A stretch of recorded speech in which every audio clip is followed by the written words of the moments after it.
Cavecast, the uncensored show for nerds of all kinds. 'Tis the season for us to be able to kind of open the door a little bit. And we've been hearing on the Facebook group, and then also just in general, is that's what you guys like to hear, is that you like to hear us, talk about our past. We like to talk about, the cool things that have happened, or like the embarrassing stories or things like that. And there's been no shortage of Christmas happening in our lives since we've been born. We've had a consistent, family vibe that has always been there, specifically like before, my parents split, like when they were together and everything, like that was the one thing that I'm not like the only thing I would look forward to, but Christmas was just solid.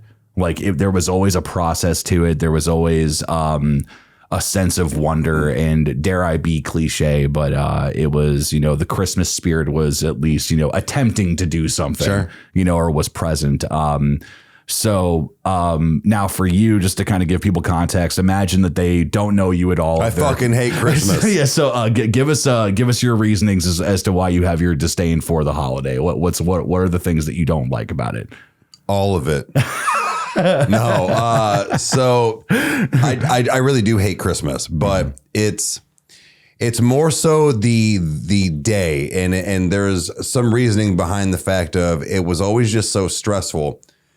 Even when I was a kid, yes, there was great memories and cool things, but it was the fact of, broken home, blah, blah, blah. Okay, sure. But it's the fact, like, I had to go so many places, and I went so many places in one day. And then it was, well, make sure you have some or save some room for when you get here. And don't forget to say thank you to this person and this person over here that you don't really even know. Like it was all of this stuff, man, even as a kid. And I realized very quickly that Christmas was awesome, but it sucked.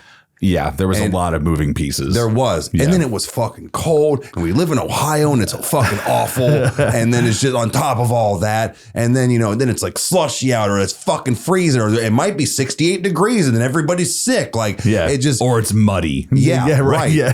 And so, like, those things just built as I got older into adult grown-up things. And then it was, the stress of having to drive myself. And then what if the weather is bad and I don't want to drive? Then they're going to be upset. And then it was, oh, this person's mad at me because I didn't do something right or whatever. And then my girlfriend at the time, like, it was always just something. Yeah. It was always something. And it's like the day just sucks. It sucks. And I'm really trying hard to embrace the Christmas spirit, especially this year. Like, I don't know why, but it's just like, I wanted to decorate Meg's house and, put lights up. It didn't happen because it was kind of too late. But like, I've been driving around looking at Christmas lights with the kids and hot chocolates and all this. And that's a very big stride for you. Yeah. That's like, intense, man. Yeah. That's good. And Christmas flavored drinks and all that fuckery and whatever it is. Like, but no, it's just, I am trying to embrace it, but it's just the fact of it still is always going to be like that for me until maybe this year or the next couple of years. And the fact of, the person I am with is very stress free. So like that is already a weight off of my shoulders. Right. And, it's just like a lot of these moving pieces, as you say, they're kind of coming together and it's making it way less stressful for me. So guys, I don't mind the Christmas holiday, like leading up to it. Like, that part's the greatest. Yeah. Well, I mean, with some other things. But like I like to go shopping and do all of these things and make sure I get the right, Christmas paper and stuff for my little one and blah, blah, blah. Like that was fun. Like that's what I did right before we got on the show today. Like I spent 25 minutes looking at fucking Christmas paper because I'm like, no, she's not going to like that one. She's going to want that. And God, do I have enough? Like it was just all of this shit. So it's like good stresses now. But for the most part, guys, I'm a big Grinch and I know that he ends up liking Christmas at the end. So I never thought that through, but I do have the Grinch holding Max's head on my horror arm. Like I fucking hate Christmas. Like, Well, what I think is funny too is, because one of the memories that I have specifically involves you. And it's more of a recent one, which I think I'm going to save that for later on. But oh God, we probably have the same one then. So it could be so, but it's to me, it's one of those that I've noticed in the time of, like from compared to when we were growing up to the transitional period of our lives to becoming an adult. And now that we've become content creators on top of, doing everything else that we do, is that there has been kind of more of a piece about you that I think that has kind of shown up. And we've talked about it in some other podcasts of like the good things that have happened. And like, like, as much as, we allow on the internet and like about like some personal things in our lives and stuff of like what's going on with you and like how things have been improved, like, prayers being answered, like all that stuff, So I think that it's kind of a cool opportunity this year for you because, it's with the drastic change of things is that you'll get maybe a breath of fresh air of something, and it's like, oh, wow, like, this, the functionality of it can still be stressful. And I think that normal stress on Christmas is to be had. It is normal. Yeah. But when you have so many things that have piled on, correct, that's where like you can lose sight of it. And, and again, like I have anxiety about, like when I have to take, car trips or whatever the next day and like me thinking about it, like, oh my God, I got to drive. Can I merge? Can I do this or whatever? But like, it's kind of like when I find that like when I'm on the road, I realize, wow, okay, this actually isn't that bad, and it's because I don't know, like I still have this strange, almost like wonder that still exists in me when it comes to Christmas Eve. Like I'm a kid still, like I've been the annoying person that on Christmas morning as an adult have ran into somebody's bedroom and jumped on the bed like Santa came, let's go. So like, and it's so like, I don't know, like there's just a part of me that does really enjoy it. But then I would say more so maybe like a few years ago, I would have the negativity stress of, oh my God, like this has to happen, or like, cause I was basically like, I would host Christmas. Right. And so now that essentially has gone away, like I'm not saying that I don't appreciate people that don't, host Christmas at their house because I get it, or like Thanksgiving or like birthday parties or whatever. But there's just something, I don't know, like it's been this freeing thing where like, I've been able to just kind of shut off in a way and have just been able to, because essentially the way that it works now is that Christmas Eve pretty much is a time when like not really anything happens besides like, grandpa's place, right? Like Meg's got her thing going on this year, like so like, I mean, there's always like something happening, but there's been some Christmas Eves that I've just stayed home and, and I've just been like, I mean, whether or not you're here or not, like, I've just been like, no, like I'm gonna, pop a movie and I'm gonna watch this, or I'm gonna play Doom tonight. It doesn't matter. Like, I've even had it where I'll set up the LEDs with the red and the green, make the room very dark, and then I'll put on, a fireplace and I'll just like sip some whiskey and I'll just stare at the TV. Hell yeah, dude. Just it's something, like being able to evolve it to what it is now that, I'm the age I am and I'm at the place where I'm at in my life where it's just like, no, like how do I enjoy Christmas, or like how do I do this? So, but obviously all of that was formed, from years of the experiences that we've had and, the interactions and the traditions and things like that. And that's actually something that I want you guys to comment below is what are some of your traditions that you do every year, no matter where you are in the world. That's something that I'm really curious about in light of tonight, is that we're going to probably talk about some very specific things that are like, oh, do you like every year? Like it's not Christmas unless these 3 things happen, or these 4, or this one thing, or like whatever. So what I want you to do is actually start us off.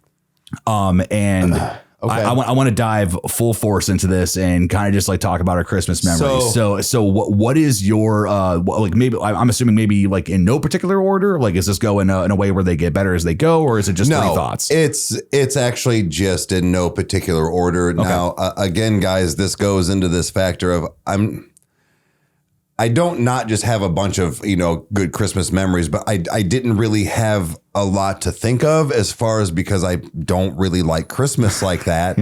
Yeah. But I really was thinking about, like, again, the good memories and stuff. And what I came up with were these 3. So the first one is, again, no particular order, but this one was a good one. When I was still probably innocent and didn't have to, do a whole lot of running around. Like, that's probably why it's a good memory. But the Sega Genesis Christmas. How old were you when the Sega came out?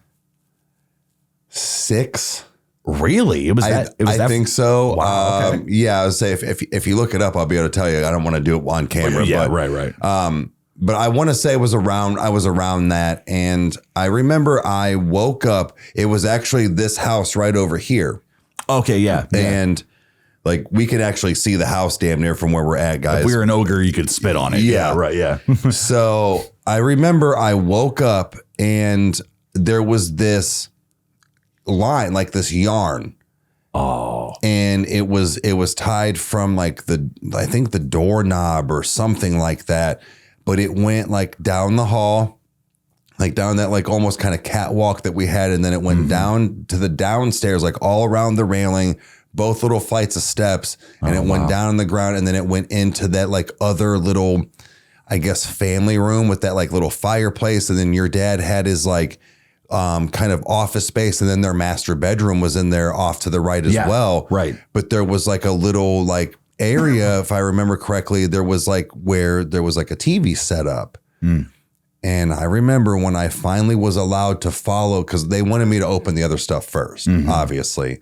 And I remember when I followed it down, I walked in, and I'm pretty sure it was Joe Montana's football was already up and playing. Like they had it all. I think Randy like went downstairs at one point and like probably turned it on. Oh, wow. So that it was ready. That way you didn't have to wait for it to boot up, like nothing. Right. It was just Correct. Yeah. Pick up the controller and play, son. Pick up the controller and play. And that's exactly what we did. There was 2 controllers, and I just remember Randy, like we were down there, and you know, he was just as giddy as I was. Oh, that was the newest tech. It was the newest thing. Yeah. You know, and that was higher tech than a Nintendo.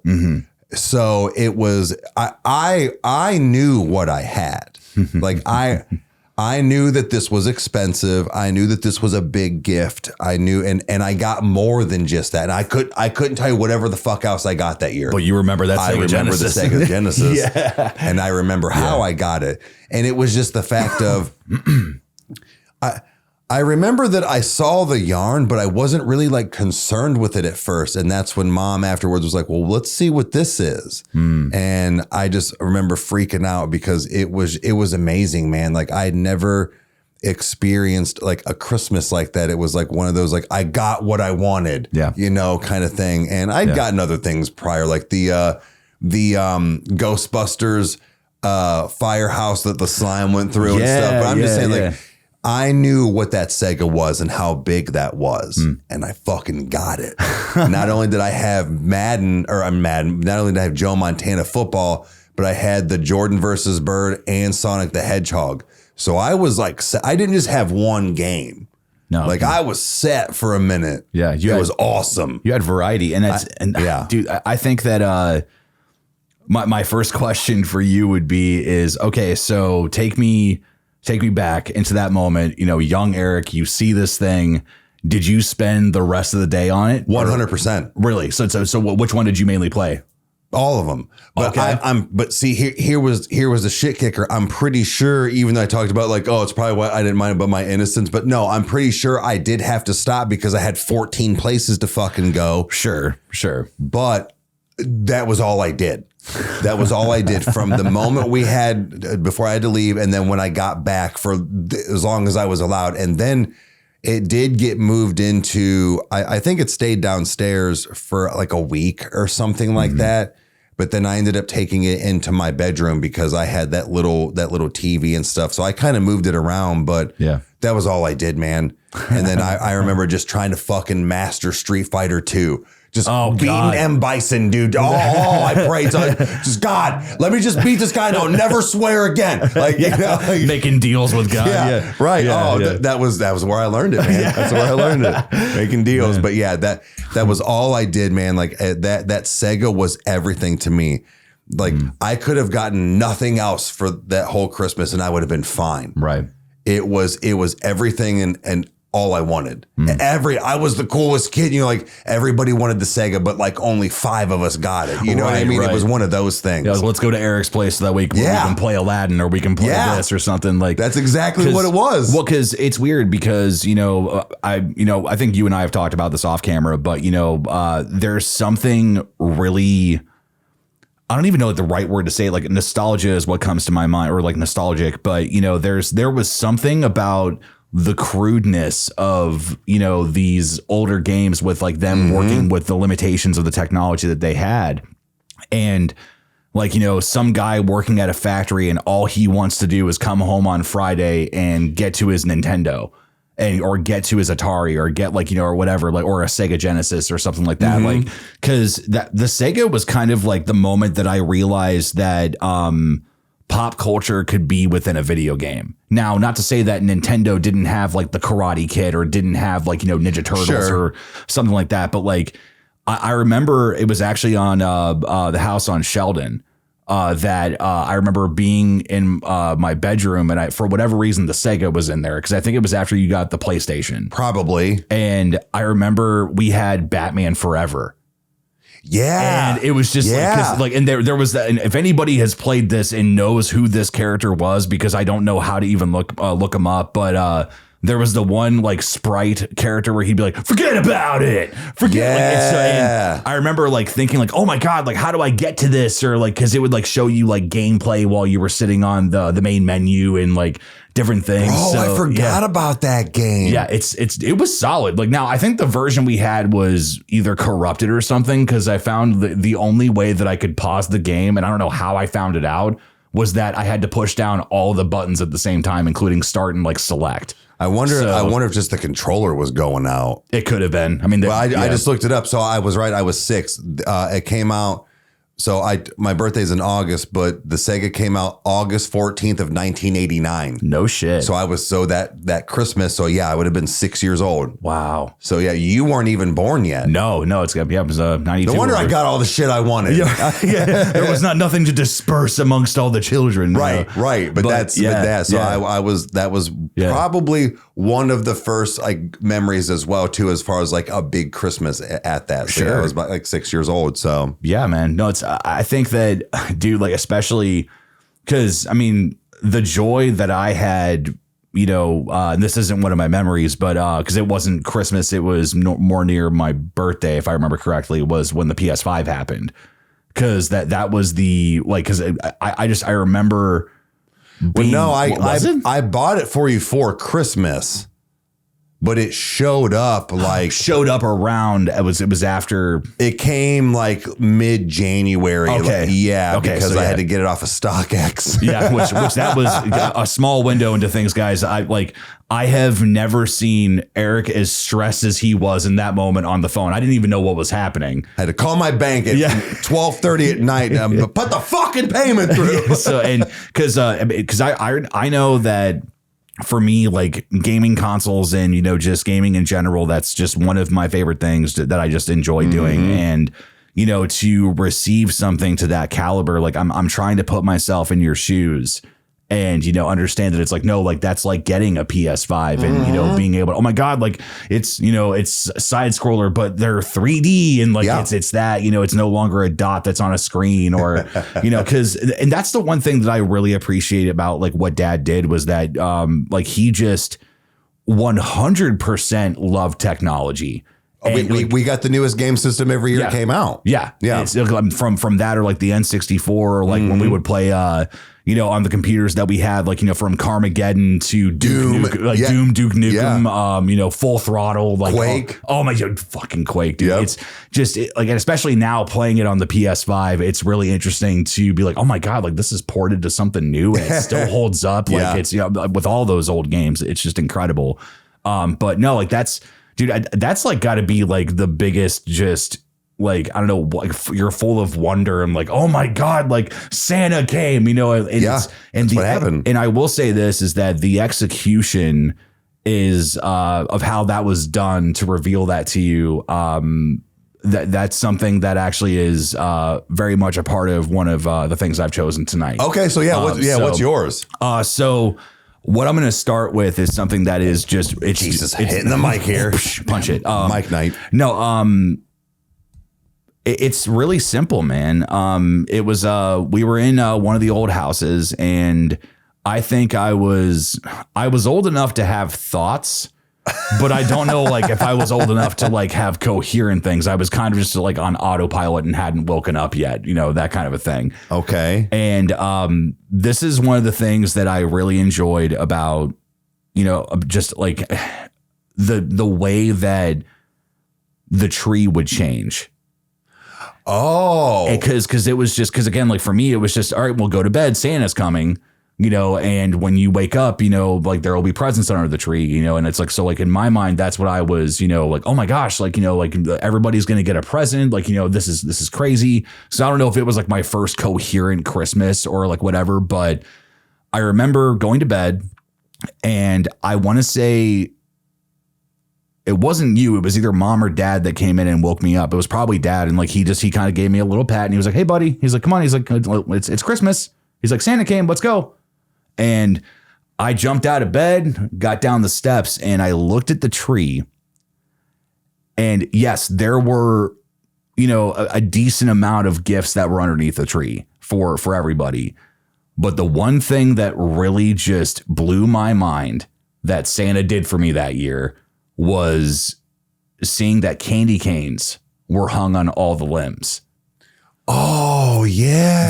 That was something that like obviously that kind of went away when I got older, but that was something that just like, I don't know, like there was something just really simple about that where it was like, whoa, like even the tree changed. Like in my mind, like this guy was, not only did he, enjoy the cookies and milk and, but the carrot that we left, for the reindeer or whatever, of course. But in my child's mind, I'm just like, he took the time to decorate the tree with something that I can enjoy, that we can enjoy. Yeah. Right. And, and the staple thing that we always get every year in our stockings is the Cheese Whiz, with the crackers and, usually chocolate covered cherries. Yeah. Which I never ate those. And I always was like, Eric, you can have these. And so like, it was just the fact of it was just something that she always just did because. Yeah. Yeah.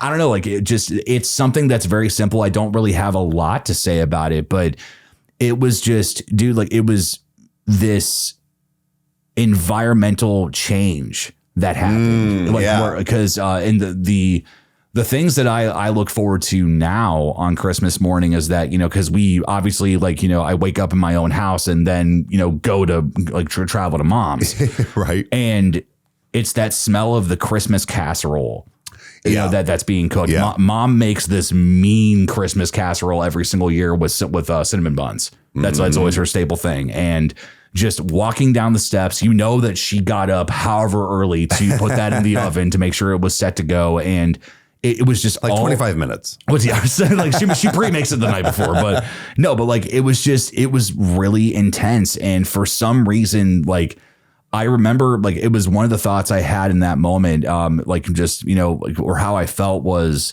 this is what Christmas is supposed to be. Okay. I'm like this. I'm going to compare every Christmas to this from this point on. And like, and I don't even like, I don't remember what my gifts were. I don't know what I played with for the rest of the day. It was just the fact that the house changed. And I'm pretty sure it was a time when it was actually snowing outside. So like it felt like you got the front yard, you got the dog, you got the family, you got the Christmas, you got the snow. Like it was all those things, and it's like, Christmas is Christmas even without those things, but it was just, I felt really blessed to be able to just have all that in that moment, you know, and it was just incredible. Like it's, again, like that was from my perspective. So I don't know like how that hit you, like, with seeing it, but I mean, kind of sappy, but yes. Well, no, I mean, like I obviously stopped believing in Santa, before you did. So there was quite a bit of that stuff that eventually I was doing, like, with mom or whatever it might be. And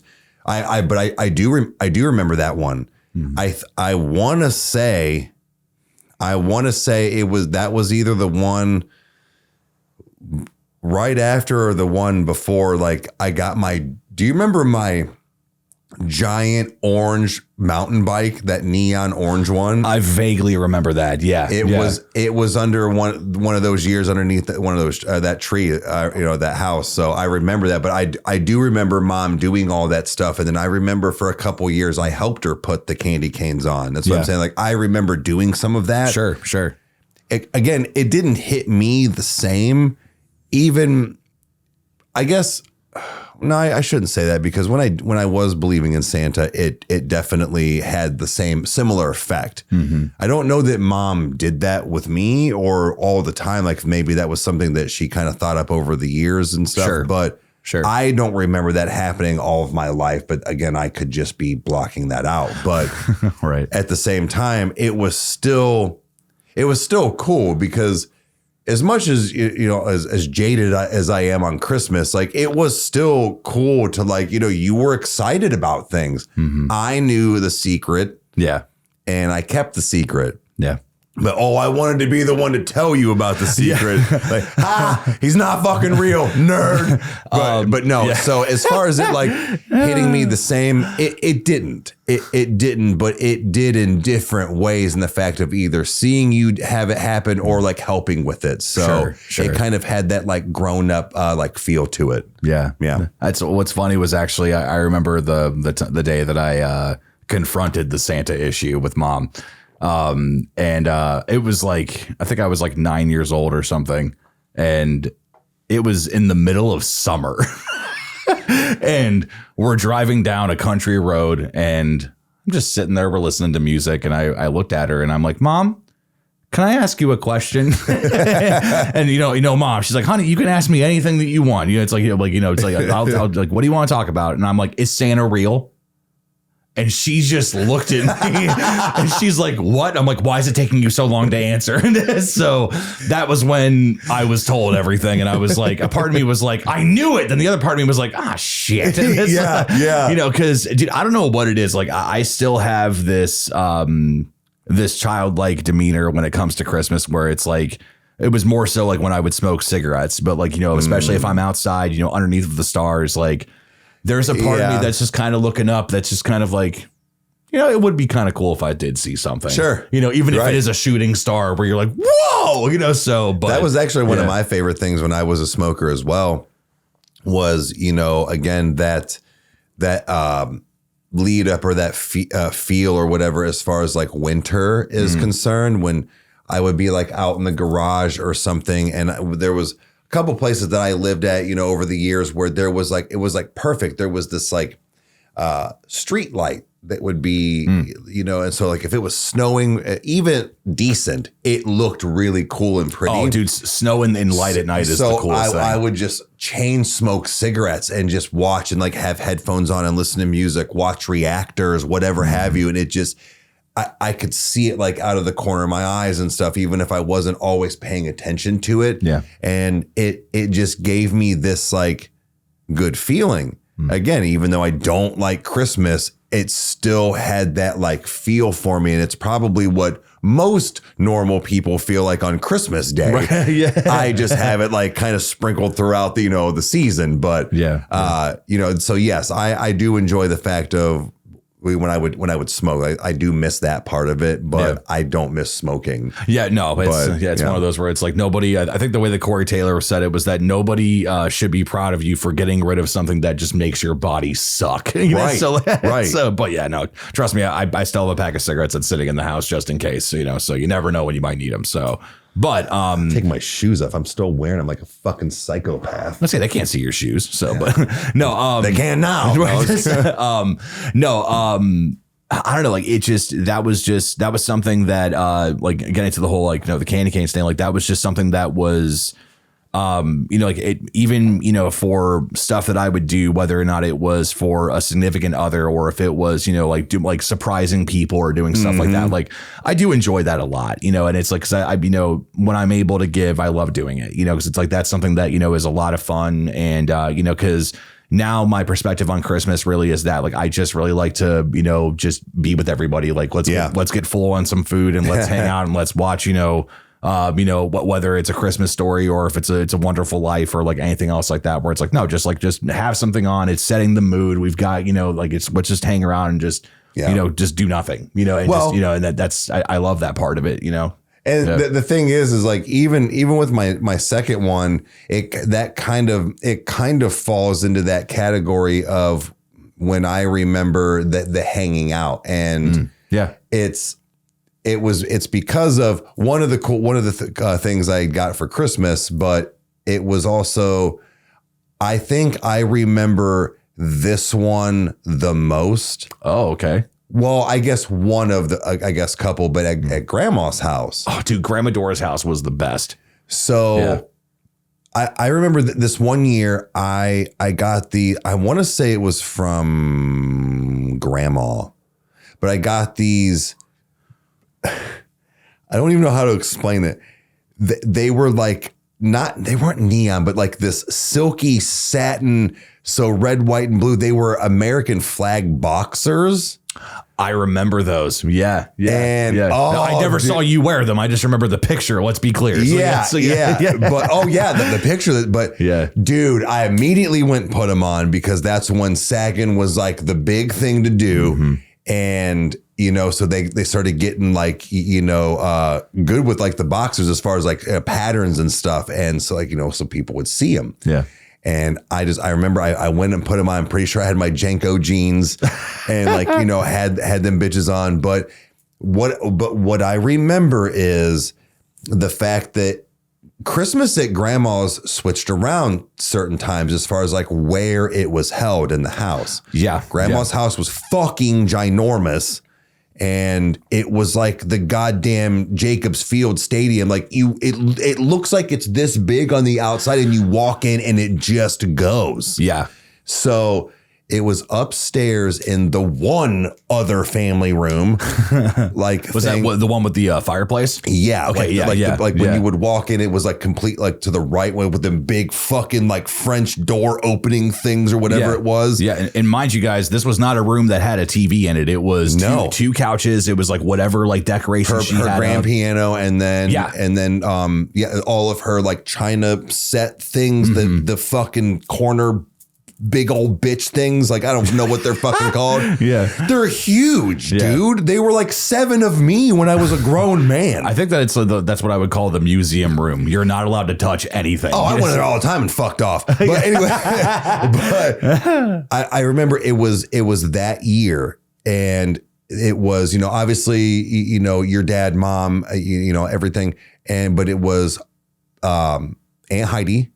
Aunt Heidi came. Okay. Yeah. And that was when Aunt Heidi was coming and Uncle Doug was there. Uncle Doug. Okay. Yeah. So it was this like really big to do, and because even when we had it downstairs in grandma's fucking ginormous, I have to say fucking because it doesn't like you wouldn't understand. There's a living room. There was a kitchen. There was a storage room, a bar. Like it was all that stuff. Yeah. It was like a whole other apartment plus then the basement that you stored stuff. Yeah. Anyways, so like I remember like those happening downstairs as well, but that one, like the downstairs one, I remember when I got my Game Boy, and stuff like that, and then like somebody getting the wrong gift and like opening a bra or something. Like there was some funny stuff, yeah.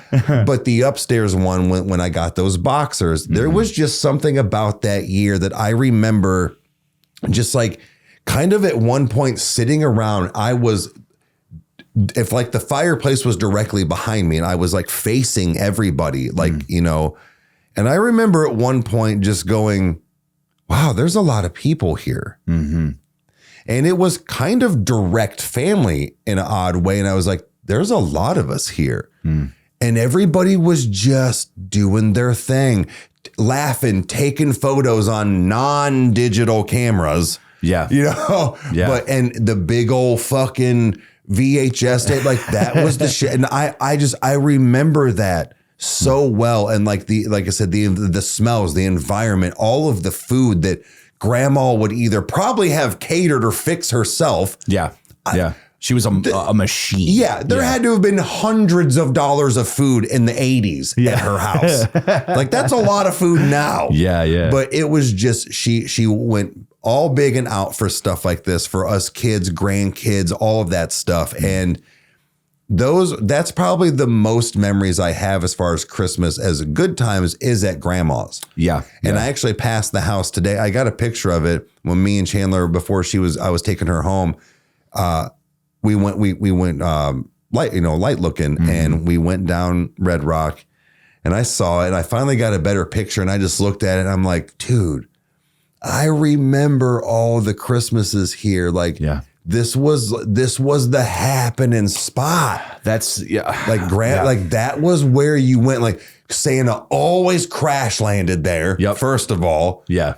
And it was just one of those things like you said, you knew you were going to get the best gifts from everybody and the best food. And then you were going to get to hang out with all your cool, like family members and all that shit, like cousins and whatnot. And then just do your thing. And what'd you get? Oh, I got the new Mario game. You got the new Mario. Like it was, that's how it was, man. And it doesn't happen like that anymore. No. You know, we're grown up and now it's me trying to do this for my kids or my family or whatever it is. Like, I'm probably not going to get to go have Christmas breakfast casserole with you guys like I did last year because I have my own life with Meg. Yeah. You know, right. I go to North Ridgeville for right now until we move. Like that's almost an hour drive. Yeah. So my Christmas traditions have really changed as far as like even what I used to still do as a grown up. And it sucks. But at the same time, like I kind of like it. It's not the same anymore. No. So it gives it that feel. Well, I think that it's one of those that like there's moments in my life that I think that I've had, you know, just like the honor of being able to experience it where it's like, no, dude, that was a chapter of my life or that was something that, you know, like, oh my gosh, like, you know, like how, you know, how blessed were we, you know, because I mean, we've done a section on like Uncle Rex and things like that. Like there's been, you know, we've been very fortunate and very blessed with a lot of really amazing people that are family and non-family or people that have been, you know, instilled into our family because they're such great friends, you know, and honestly, the thing that comes to me when I think of grandma's was it's the only time that I've ever seen. Well, not at that point. It was the first time I ever saw a mom actually hyperventilate laugh. Where like she was on the floor and like couldn't move. For what incident? So it was, I don't know who got it. And if anybody can find this Santa, send me a link, please, because I want to know where I can get one. It was this Santa Claus that looked like he didn't have his big coat on. It was just his red overalls with like, you know, his pants or whatever. And he would shake his hips and be saying Jingle Bell Rock. And I remember, I think it was probably Aunt Kathy. She brought it out. She set it down. She pushed the button. And I was in the other room and I heard a laugh I had never heard before. Yeah. And I'm like, who is laughing right now? Because my first thought was, oh, it's Aunt Heidi or it's, you know, or it's grandma or something. I walked in and mom was just red-faced tears, just losing it over this thing. And I don't know where it ended up. I don't know if it was just like, or if it was grandma's. It stayed at grandma's. I'm pretty sure that was the same year I got the boxers. I'm almost positive. I'm almost 100% because I remember that too. Oh my God. 100%, man, because I was like, this is fire. Yeah. Because again, it's like at the time of tech where it's like this thing that is animatronic and moves where it's like, this is the most high tech thing. Right. You know, for a Christmas. It's like now you look at the reindeer that, you know, like rear up and stuff, you know, so.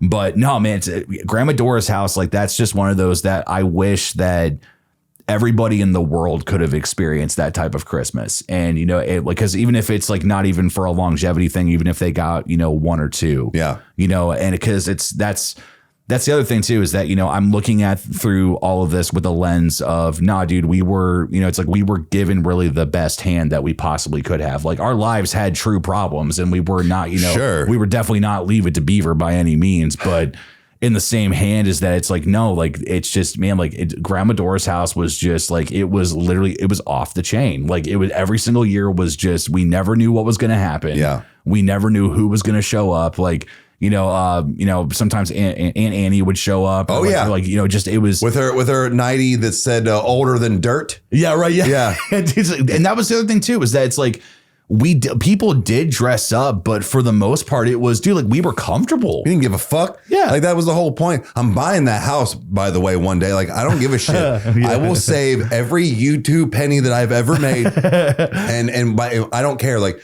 Meg and I are going to be getting a house hopefully in the next 6-8 months. You know, a little closer to home on my end as far as things, but. No, that is a real thing. And I always told grandma that I was like, one day I will buy that house. Yeah. I looked it up on how much it is. It's not, I say this lightly, it's not undoable. It's not it's a lot less expensive than I thought it was going to be. Right. It's like 300,000. Yeah. And I was like, oh, okay. Like, like even like the location. So like I was expecting it to be maybe another 2 or 3 on top of that, to be honest with you, by now. Yeah. And I was like, huh, that could actually happen. I could obtain that one day. Yeah. Like, maybe in the next 10 years when the people finally sell or whatever, like, no, man.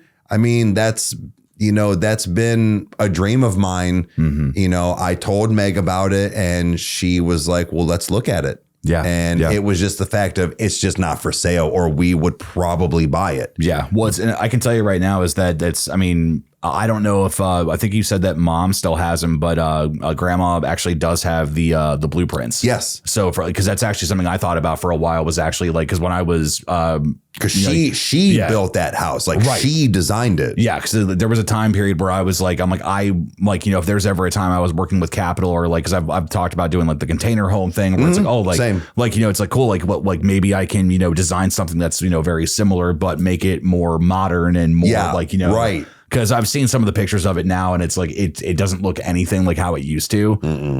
But it's still like, oh my gosh, like I remember the space. I remember like these things and like where the hot tub room was and like things like that. They took that bitch out. I'm kind of pissed, but yeah, it's she had her own exercise room off of the Florida room, off of her master bedroom. Yeah, right. Yeah, guys, it was a lot. Like Grandma Dora did a very good job. She did. So she did. No yard. Yeah, no yard. But yeah, but it was all house. So, but no, it's Grandma Dora's is definitely one. Going to Grandma Shirley's as well too. Sure. Getting to hang out there. Because that's with the dad side of the family. So it's like that's a whole different dynamic. I was wondering if that was going to be on like if one of those was going to be on your like top or whatever. I would say that it would definitely be in like top 5, but I chose 3 because the 3 are the next 2 I have. I guess get into the next one. Is well, I've talked about that. There was a time period that Mom and I lived with Aunt Heidi. Oh for a decent amount of years. I couldn't tell you a number for sure, but 2 or 3. See, to me, that was such a longevity part of my life. Was so much that was going on. A kid, it felt like it was a long time, but and which is not a bad thing. It was just that like I remember like a lot of just really good things happening, like. Like for instance, like when Halloween would happen and like, and Aunt Heidi, she sits out on her front porch and she looks like a witch and she has the veil over. Yeah. Like it's all that stuff. Like she'd turn on her big ass stereo system, crank it to 11 and just blare, like whatever Walmart, like scary CD she found or like whatever. But, I remember waking up on Christmas morning and I woke up before everybody. And I came out into the living room and I remember I was like, oh yeah, there's the gifts, like, okay, the tree's lit. Like, okay, like, I'm not going to just rip things open. I'll wait till, Mom and Heidi are awake. And, we opened gifts. We had breakfast. We did our thing. And I remember when I first walked out, I noticed that there was a cone. It looked like it was an index card that had been rolled up. And it was sitting on the coffee table. And I remember looking at it and going, that's weird. But I kind of like, I was like, no, like Christmas is happening. That's probably like, that was probably left there from last night or something. But why is it rolled out? Whatever, doesn't matter. And Aunt Heidi looked at me and she said, Kyle, go over to the tree, pick up that index card. And I read it and I couldn't tell you what it said. But it was a clue and it rhymed. Okay. And I remember picking up that one and she's like, okay, where's the next one? And I'm looking all around and I'm like, okay, I'm listening. I'm thinking of the clue. I'm like, okay, like what is it? And it's like something you sit on, something. Okay, wait, hold on. Those couch cushions come up. She's like, they do. Check it out. And I picked it up and there was another index card. And I grabbed it and I read it. And I remember the last line of it saying, wait, what is that in your mother's ear? And I looked over to my left and Mom had the cone and she had placed it just like kind of like in her ear and laid on the couch. And I went over and I grabbed it and it took me to another one. I think one took me to the basement. One took me to Aunt Heidi's bedroom and it was like all over the place. And finally, the final resting place of where I was supposed to be was the garage. And it was the year that I got my Green Mountain bike. Okay. And, it's again, I'm not somebody who bikes. I'm not somebody who does something like that. But I had friends in the area that I would want to go see. And it was kind of like, no, like, like all my other friends like had bikes and stuff. And let's just be clear, mom was restarting her life.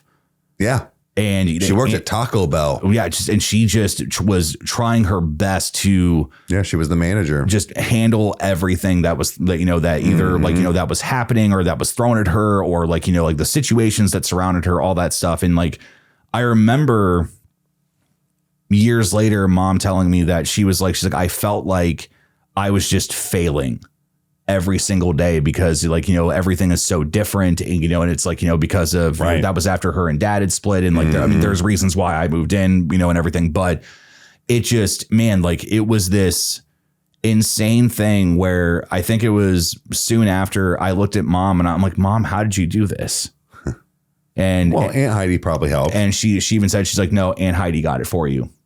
Okay. She wanted to be sure that you had a big gift and she knew that this is something that you would definitely use and you need right now.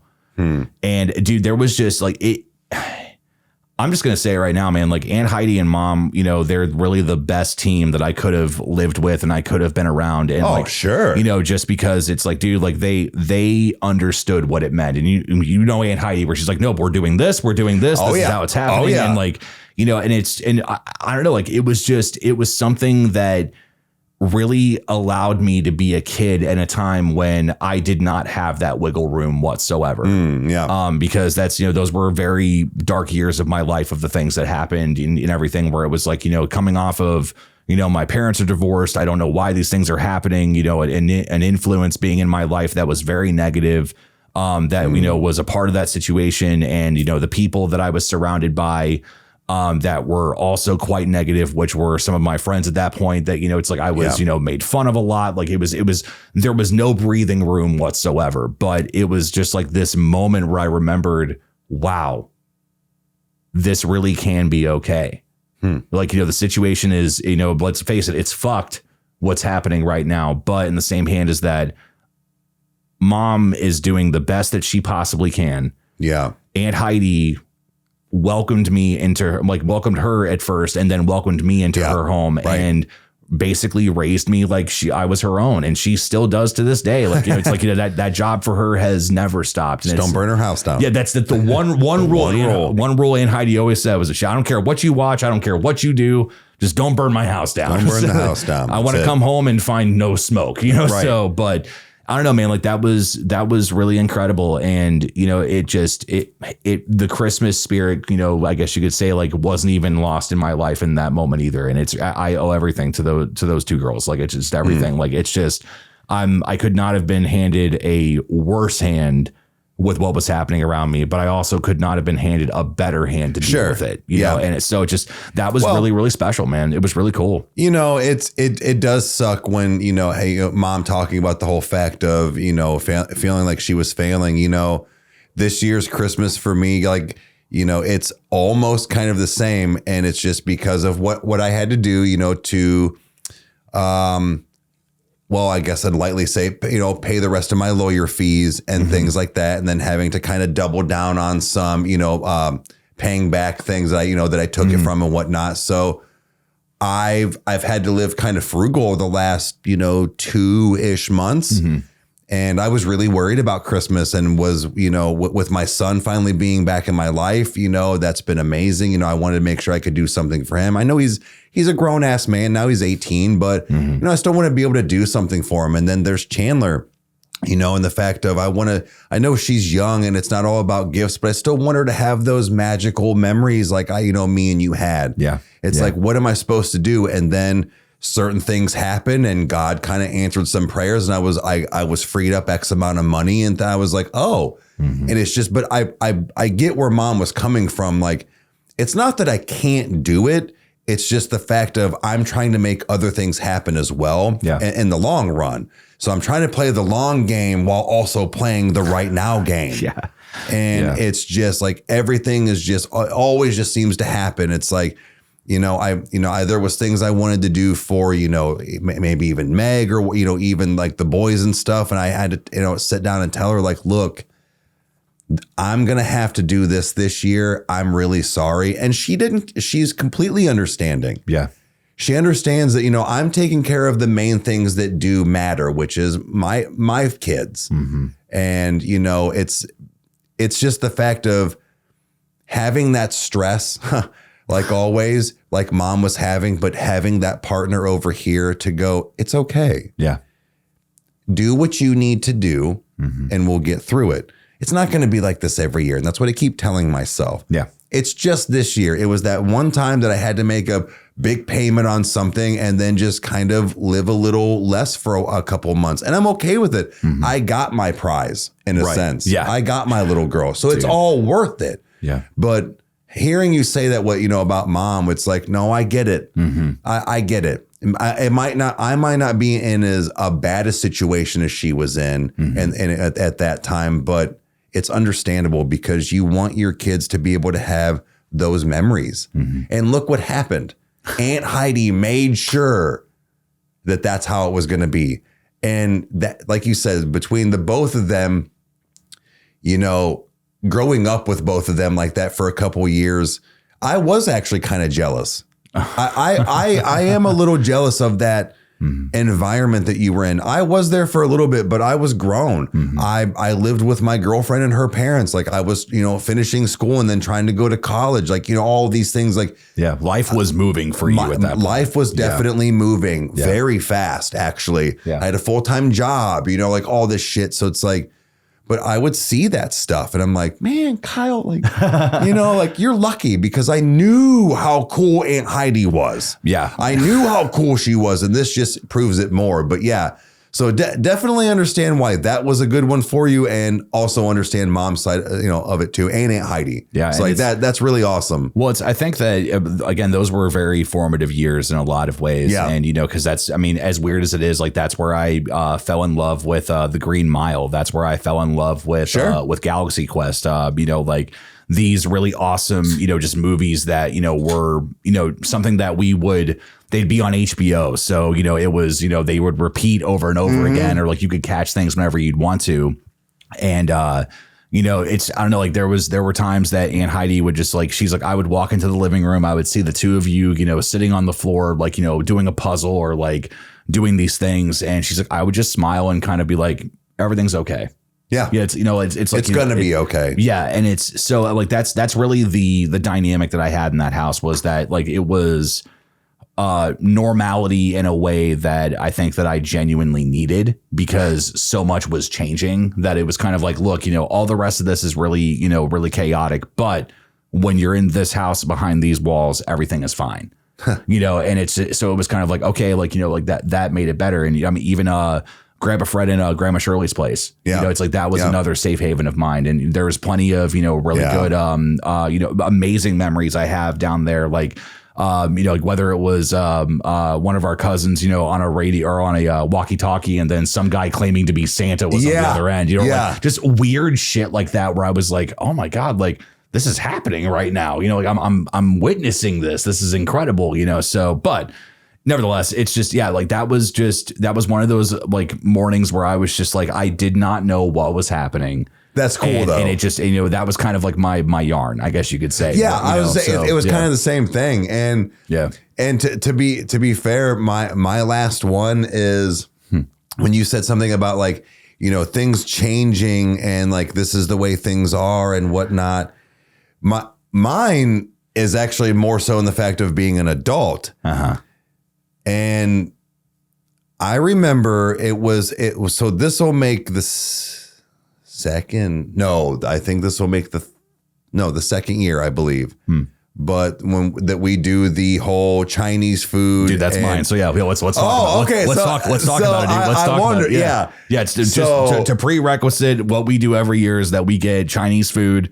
We watch Christmas movies and we have our own little kind of like to do where it's like, it's usually like, no, we're just the two of us, we're having fun. Right. So it's like, this is how we celebrate essentially. Right. So yeah. And I don't even know how it started. I think I looked at you the one night and was like, hey, because this was, you know, after your, you know, splitting with your ex-wife and, you know, it was kind of us, like having the house to ourselves, essentially. Like it was a man house, like a man cave. Yeah, essentially. And you know, I was starting to have issues, you know, going on with, you know, Chandler, and like, you know, things were happening, and like, you know, life wasn't the greatest for either one of us. Yeah. And it was, you know, YouTube was starting, and like, you know, we had things that were great, right? Mm-hmm. But it was still just that, it was almost one of those like, of course, this is why I fucking hate Christmas. Like, and, you know, I was the Scrooge and like all this stuff. And like, and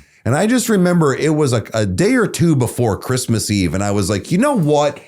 I don't know. I was like, do you want to just like what are you doing on Christmas Eve? And you're like, nothing. Like, what the fuck are we doing? You're looking at it right now. This is what's going to be happening. And I just remember being like, you want to just get Chinese food, get some whiskey and beer or whatever it is, and watch a couple Christmas movies. And you were like, yes. Yeah. It's gonna like shut off my brain for a little. Dude, yeah.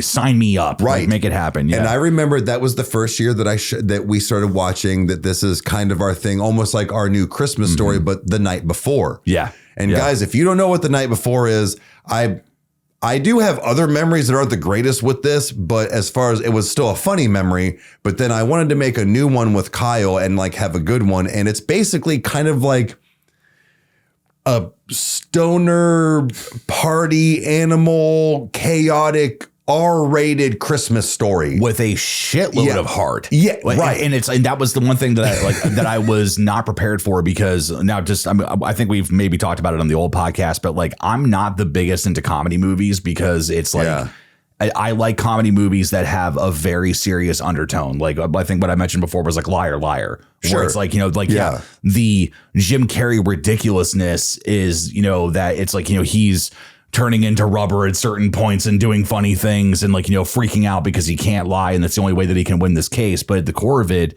he is a divorced man that was unfaithful, right, and is neglecting his son. Yes. And it's like, I love that stuff. And when we watched The Night Before, I was kind of not on board at first, because I was like, Seth Rogen is in this. Of course he gets a box of drugs. Of course he gets like, it's like, I'm like, I've already seen this movie. Like, and I was so happy that when we got about halfway through it, I went, I understand the movie that I'm watching now.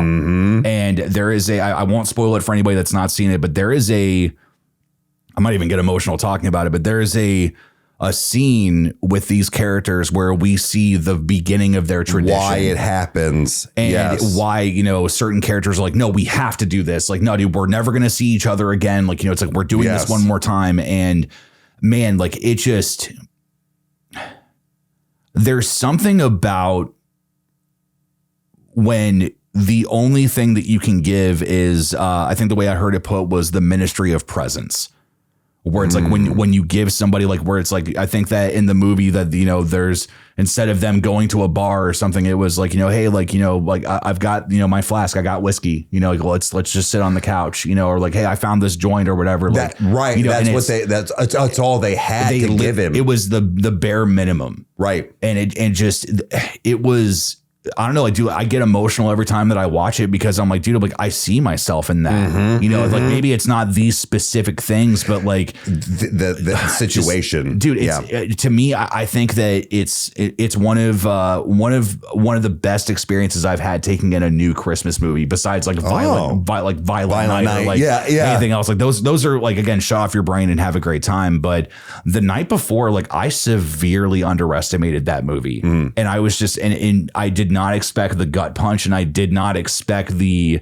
amazing ending that you get after your journey. Yeah. Like it's really amazing. So like that's Miley Cyrus shows up. Like, I'm drunk. Let's talk. Let's go. So yeah, but no, it's just it's one of those where the reason why I did pick it is not. I know that we are going to probably have to alter it, you know, this year a little bit, as far as it won't be exactly on Christmas Eve, but like that is like our thing now. Yeah, we pick a day close or right before Christmas. Yeah. And that's what we do now. And it's just, but with everything happening, I kind of just had I almost had this moment of, I remember sitting in the living room. We had our food, and I was probably half lit at the time, but I just remember kind of taking this moment and being like, I don't have to worry about anything. No. There's not going to be a fight. There's not going to be the stress of anything. Yeah. It was throw your shit in the sink. We'll take the trash out tomorrow. Like, you know, whatever. Like, we're dudes. Like, it didn't matter. We probably left a beer can on the kitchen counter. The whiskey probably sat out. Like, you know what I mean? It didn't matter. We did our thing. We watched, I think, because we watched that, Elf, and Die Hard. Die Hard. Yeah, it's not Christmas unless if I watch Hans Gruber fall to his death. So yeah, because I remember we did a 3-movie feature night. Yeah. And it was just the fact of we did our thing. We drank until we couldn't anymore and went to bed, and that was it. Like it was a good memory. I ate too much, you know, I probably drank a little too much. We watched rerun movies that we always watch. Like it was just a good time. Yeah. And I didn't have to worry about my phone going off. I didn't have to worry about somebody being mad at me, or I had to be somewhere, or I was already there. I ordered food at 6 o'clock. It's now 10. Right. Yeah. You know, like, so, I was going to pick on this General Tso's all night until I can't anymore. Yeah. Yeah. Because we went all out, guys. Like we got like the poo-poo platter. We got crab rangoons. We got like, oh, dude, it's the best. Like that is definitely a cheat day for me from you know, my diet. But no, it just, it did something for me in the fact of presents weren't involved. There wasn't this like, I guess like holiday spirit per se that you had to put on. It was Christmas Eve. We both knew what it was. Santa was coming in the morning, but here we are with our version, our way to do Christmas that we probably wanted to do for 15 fucking years. Yeah. But we couldn't because, well, she wants to fucking house. I get it, man. Like I'm the same way where it's like, you couldn't just do what you wanted. Yeah. And we finally got to do that. Yeah. And now we do it every year, and no matter who we're with has to fucking deal with it. But no, it's just that one definitely was one that was a no brainer for me because it was, you know, it's one of those like you just like you look forward to it. Yeah, it's one of those things where like it's the new tradition and you want to try to keep it going because it is finally fun. It is something that you look forward to. Yeah. And it's simple. We don't go all out, but it's a big to do, but it's really nothing. Yeah. It's fucking nothing in the grand scheme of things. Well, I think that what is really interesting is that even, you know, fresh after I went through my, you know, severe life change, you know, and it's like that was, you know, it was everything. It was learning how to wake up different. It was learning how to, you know, come home and, you know, and shut off. It was, you know, it was all those things. And like, I even remember the first birthday I had afterwards. And, you know, you asked me, you're like, well, man, like, what do you want to do? Like, do you want to, you know, I'm like, I just want to get a 6-pack, sit at home and just play Doom. Like, I don't need anything. Like, and Doom we did. Yeah. And it was exactly, that's, you know, I fought the Dark Lord and hated every moment of it. So, you know, it was a good thing. Like, it was just, you know, that's kind of what I look forward to now is the simplicity of those things, because it's just, it's something where it's like, you know, like, I mean, again, like, you know, our traditions, you know, are quite consistent of that, you know, it's like, you know, like we do watch the same movies or that we enjoy these things, or, you know, it's like, you know, getting to chill at mom's, you know, for a little while or do this or that. But it's just, man, like I've noticed, you know, that I've kind of learned how to, you know, like I say this loosely, but like be an adult through it and like, and understand like how this is different now. And, you know, and again, like I find that, you know, even as I get older and even as I, you know, get to enjoy every holiday that happens and, you know, how things have changed, it's just, I'm learning how to really make it my own.